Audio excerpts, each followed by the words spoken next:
Hi there. I wanted to share a technique that I use in an upcoming song I produced called Come Back to Energy. And it's specifically how I made this bass line.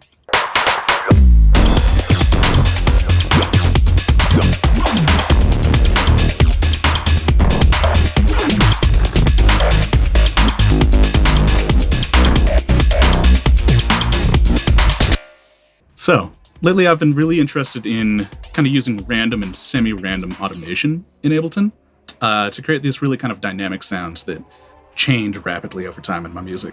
But I've also developed a method of sort of taming and controlling them using the new take lanes feature that came with Ableton 11. Let's go ahead and take a look at the session and we can kind of dive into how I got all these sounds. So, here's my Ableton session and here's the track that we're going to be focused on. I wanted to create something that Mr. Bill, I believe, has coined an automatic hocketing device. What that means is you basically just use a single MIDI track in Ableton, but that MIDI track is able to play a bunch of different sounds at specific times, not at once. And here's how I achieved that. So first things first, I created an instrument rack over here. And in this instrument rack, you can see that I have 24 different plugin presets. There's instances of Vital, there's instances of Serum, and there's instances of Arterios Pigment. We can kind of take a look at the interface of these. What I've done is I've gone in and I've chosen a bunch of different kind of aggressive bass sounds that I really like.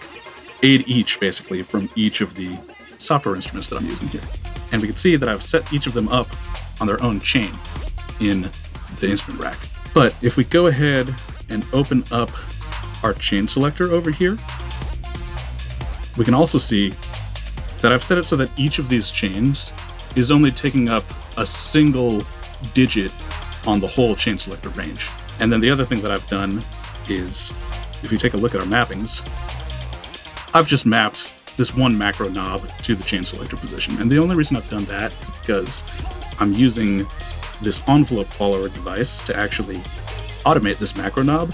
And unfortunately, the envelope follower device, you can't set it to map to just the chain selector itself over here. So that's why I'm using that.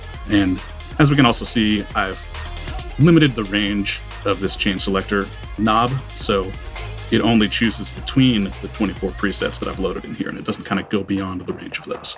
To add the kind of randomness to this, I'm actually using this envelope follower device. The randomness automation, or the kind of semi-random automation, is determining which of these 24 different sounds plays when a MIDI note comes in to this instrument rack. All I had to do was map the envelope follower to my chain selector position knob. And now, as we can hear,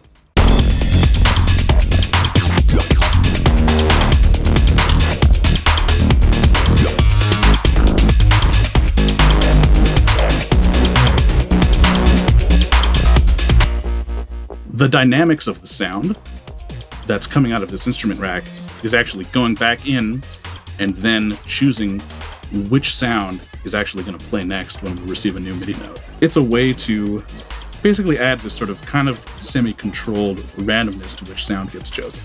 And it's based on the dynamics of all of these different sounds, which I found was a pretty interesting way of doing things.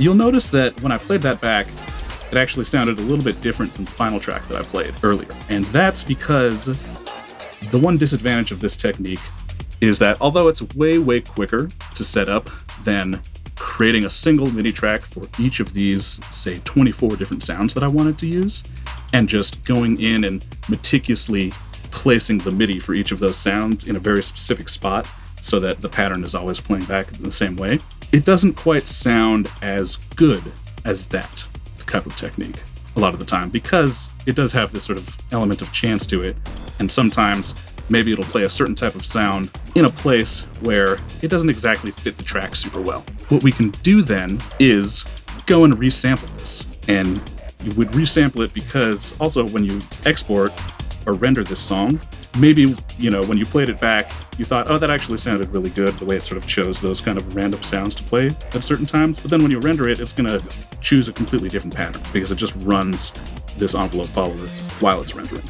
So what I've gone and done is I've set up an audio track down here, and I've actually set it up so I was resampling the output of this kind of automatic hocketing track into this audio track. And I've done that post all of the processing that I did. So we can kind of see that this waveform is already pretty compressed, and it's sounding the way that I kind of wanted it to. What we can go ahead and do is we can open up the take lanes of this track, and we go show take lanes, and we can see that I've actually resampled this about 5 different times. And I've gone in and I've actually chosen the little snippets of each of these 5 different takes that I think actually sounded the best in the context of the rest of my track. So if we go ahead and solo this real quick, we can hear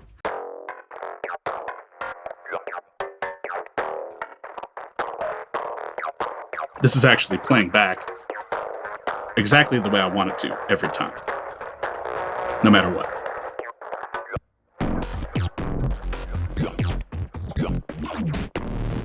That way, I basically have my random bass line that I've created, but I've gone and used the take lanes to actually go ahead and tame it and make it sound exactly the way I want every time.